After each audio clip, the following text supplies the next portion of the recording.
하나님 말씀 보도록 합니다. 마태복음 28장 1절에서 20절까지 말씀 보도록 합니다. 마태복음 28장 1절에서 20절까지 말씀을 보도록 합니다. 교독합니다. 안식일이 다 지나고 안식 후 첫날이 되려는 새벽에 막달라 마리아와 다른 마리아가 무덤을 보려고 갔더니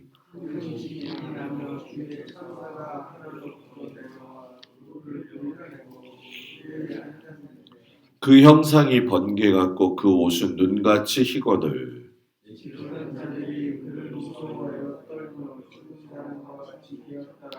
천사가 여자들에게 말하여 이르되 너희는 무서워하지 말라. 십자가에 못 박히신 예수를 너희가 찾는 줄을 내가 아노라.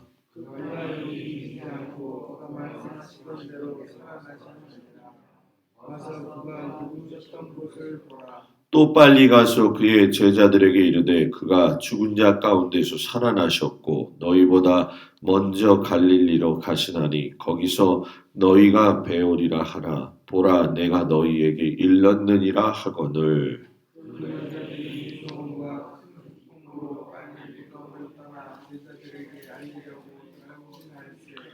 예수께서 그들을 만나 이르시되 평안하니 하시거늘 여자들이 나아가 그 발을 붙잡고 경배하니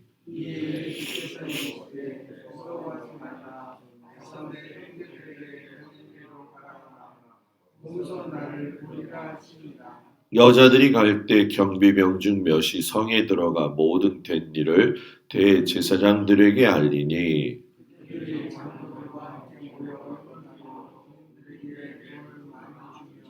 이르되 너희는 말하기를 그의 제자들이 밤에 와서 우리가 잘 때에 그를 도둑질하여 갔다 하라.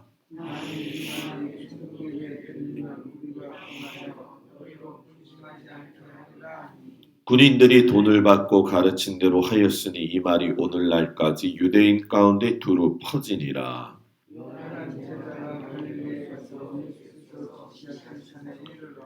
예수를 배웠고 경배하나 아직도 의심하는 사람들이 있더라.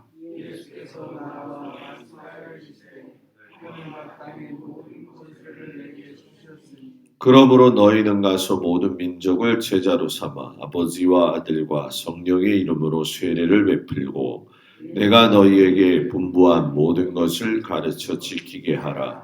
볼지어다 내가 세상 끝날까지 너희와 항상 함께 있으리라 하시니라. 아멘. 거룩한 주일 부활의 아침에 주님 앞에 나온 성도들을 축복합니다. 지나간 사순절 기간 동안 참으로 하나님 앞에서 경건의 삶을 살기 위해서 수고한 모든 성도들 위해 하나님의 그 놀라운 사랑이 함께 하시기를 축복합니다. 예수님이 부활하신 새벽 아침입니다. 부활은 기독교의 본질이고 또 핵심이면서 우리 신앙의 고백이 되어집니다. 부활이 없으면 생명이 없고 또 생명이 없으면 부활이 없지요. 주님이 오늘 무덤의 돌문을 열고 나오셨는데 실상 우리 앞에 놓여 있는 많은 문제들이 무덤의 돌문처럼 꽉 막혀 있을 때가 많이 있는 것이 우리들의 삶이죠. 무덤의 돌문은 살아있는 것과 죽어있는 것을 갈라놓는 뚜렷한 경계가 되기도 하고 어떤 의미에서는 인간이 가진 최대의 절망의 상징이기도 하지요. 많은 사람들이 죽음이 온다는 것을 알고 있고 또 당연하다고 생각을 하지만은 한편으로는 그 죽음이 내게는 오지 않을 거라고 생각을 많이 합니다. 그만큼 죽음이라고 하는 것은 가깝고도 먼 것과 같은 것이 바로 죽음이라고 할 수 있지요. 무덤의 장사 되신 예수님이 살아있는 자들의 삶과는 다르게 무관한 자들의 삶 속에서 죽어 있었던 모습을 우리가 보게 됩니다. 그러나 주님이 부활을 하셨는데 이 부활이라고 하는 것은 결국 죽음이라고 하는 문을 통과해야지만이 경험할 수가 있는 것이라는 거죠. 그렇기 때문에 죽음은 두려운 것이 아니라 부활의 삶으로 나아가는 통로가 되어진다라는 얘기예요. 많은 사람들이 하나님의 구원 계획을 방해하기 위해서 무던히도 많은 노력을 했다는 것을 우리는 지나간 사순절 기간 동안 많은 걸 배웠습니다. 그럼에도 불구하고 하나님께서는 죽은 자들 사이에서 예수님을 부활하심으로 말미암아 완전하게 하나님의 구원을 이루셨다는 것을 우리가 보게 되죠. 여러분, 예수님은 우리가 잘 알고 있는 것처럼 죽은 나사로도 살리셨고 나인성 과부의 아들도 살리셨어요. 그런데 분명한 건 그들은 다시 죽었다라는 얘기죠. 인간이 가진 죽음의 한계를 극복하지 못하고 또다시 죽음의 길로 걸어갔다라는 얘기예요. 그런데 예수님은 부활 이후 죽음을 통과하신 분을 뛰어넘어서 죽음을 주관하시는 분으로서 등장을 하게 되어지죠.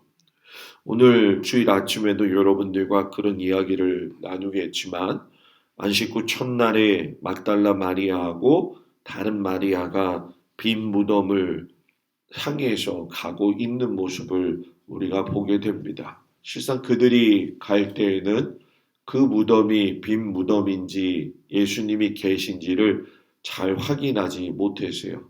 다만 한 가지 알 수 있는 것은 성경을 통해서 보게 되면 그 여인들이 예수님에게 기름을 칠하기 위해서, 기름의 제의를 드리기 위해서 갔다라는 얘기죠. 그래서 왜 그런가 봤더니 우리가 잘 아는 것처럼 예수님께서 돌아가신 그 안식일 전의 상황이 긴박하고 너무나도 급박하게 흘렀기 때문에 장사를 지낼 수 있는 시간적인 여유가 없었다는 걸 우리가 보게 되죠. 그래서 그들이 다시금은 예수님의 장례를 준비하는 마음으로 가게 되어지는데 여러분과 저는 아마 사순절 기간에 예수님의 장례를 준비한 여인의 이야기를 들은 적이 있을 거예요. 그죠? 베다니 나병 환자 시몬의 집에 어떤 한 여인이 찾아와 가지고선 기름을 풀어놓고 그의 머리칼로 예수님의 발을 씻겼던 기억이 있을 겁니다. 이미 그때 예수님은 벌써 그 여인이 자신의 장례를 갖다가 뭐예요? 준비하셨다라고 말씀을 하셨죠. 벌써 이미 예언되어졌고 이미 이루어진 일들을 예수님이 알고 계셨다라는 거예요. 그렇기 때문에 이 막달라 마리아와 더불어서 다른 마리아가 예수님을 쫓아갔을 때에는 이미 예수님은 여러분 뭡니까? 부활하셨다라는 얘기죠. 그 여인들이 만나고자 했던 그 예수님, 실상은 무덤이 열렸을 당시에는 예수님이 보이지 않았지요.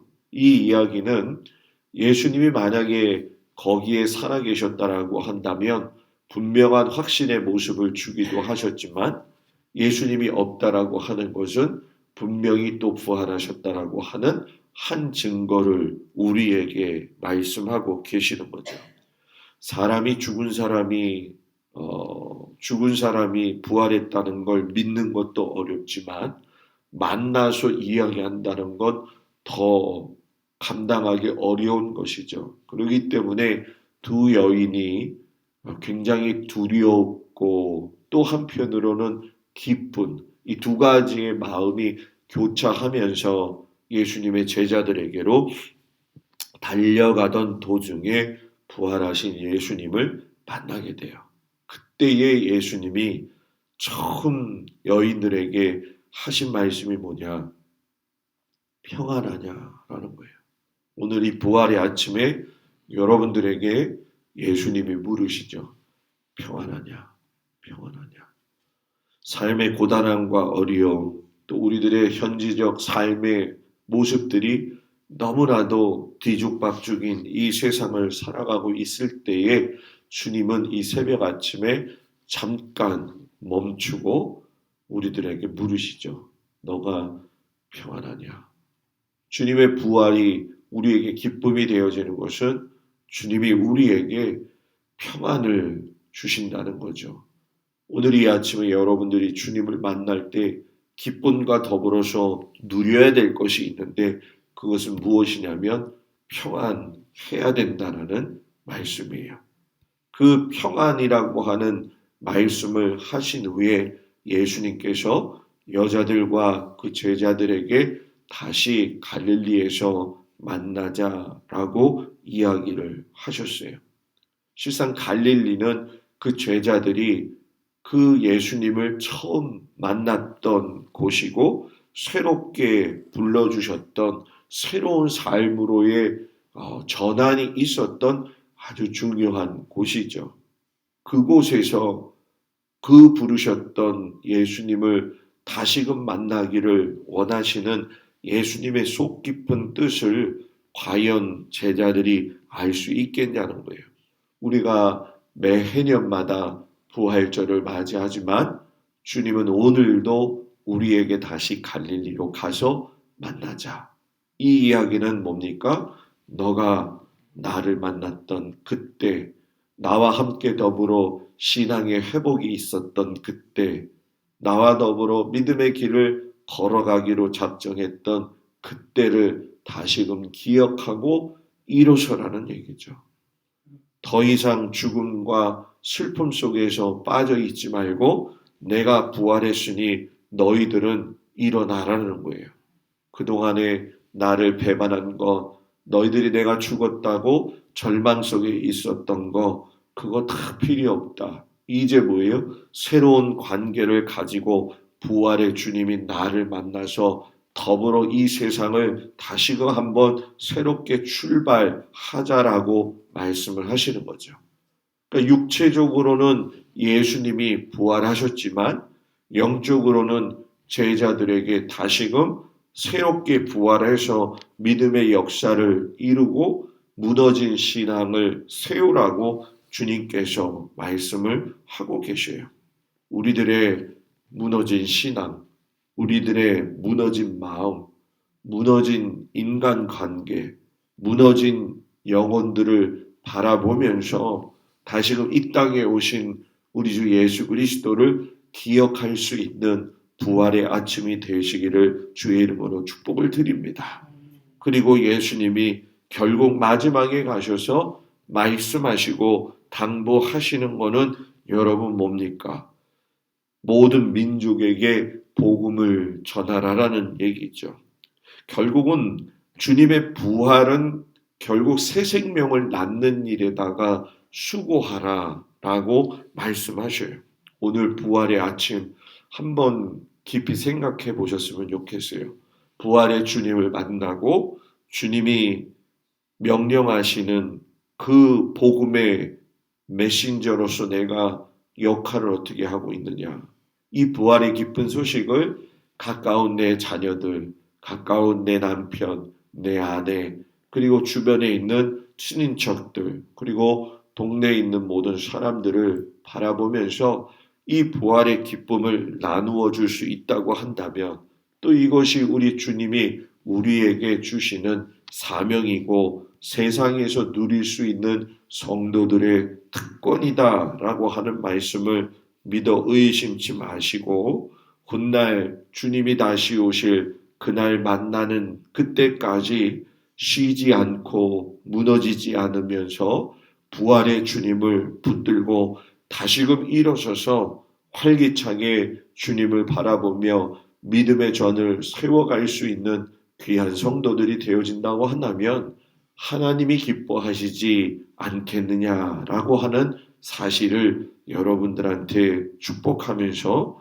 오늘 이 땅에 오신 또 부활하신 하나님의 아들 예수 그리스도의 은총이 우리 모든 성도들 위해 함께 하시기를 축복합니다. 기도하겠습니다. 오늘은 제가 축복 기도합니다. 전능하신 아버지 하나님, 주께서 이 땅에 오셔서 피 흘리시기까지 또 죽으시고 오늘 아침 부활하시기까지 우리들을 사랑하시고 우리들을 인도하시니 참으로 감사를 드립니다.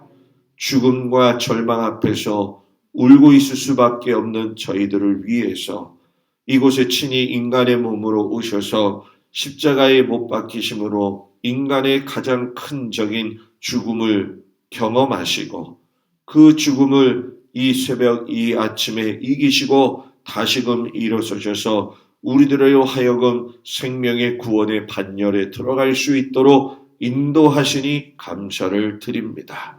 아버지 하나님, 우리가 죽은 자와 같이 살지 말게 하시고 영과 혼과 육이 살아남으로 말미암아 부활의 주님을 경험하며 살 수 있는 저희들이 되어지도록 인도하여 주시옵소서. 이 땅에 하나님께서 귀한 주님의 그 아들을 보내심은 우리로 하여금 생명을 얻게 하려 하심이라 말씀하셨사오니 그 은혜가 우리에게 기쁨이 넘쳐 흐르게 하여 주시옵시고 지금 나의 무너진 마음, 무너진 관계, 무너진 모든 영혼의 회복이 있어지도록 무너진 가정에도 무너진 자녀들에게도 놀라운 회복의 역사가 있게 하여 주시옵소서. 사순절 기간, 고난주간 기간 애쓰고 수고하며 주님의 말씀에 동참하며 또한 부활절을 기점으로 해서 새롭게 출발하는 우리 모든 성도들 위해 하나님께서 강하게 주의 오른손으로 붙드시고 인도하여 주시옵소서. 이제는 우리 주 예수 그리스도의 은혜와 우리를 사랑하시는 하나님의 그 놀라우신 사랑과 성령님의 인도하심이 이제 부활의 아침을 맞이하며 새롭게 일어서서 무너진 모든 것들을 수축하며 나아가는 사랑하는 우리 모든 성도들의 가정과 그 일터와 자녀들 위해 이제로부터 영원토록 함께하여 주시기를 간절히 축원하옵나이다. 아멘.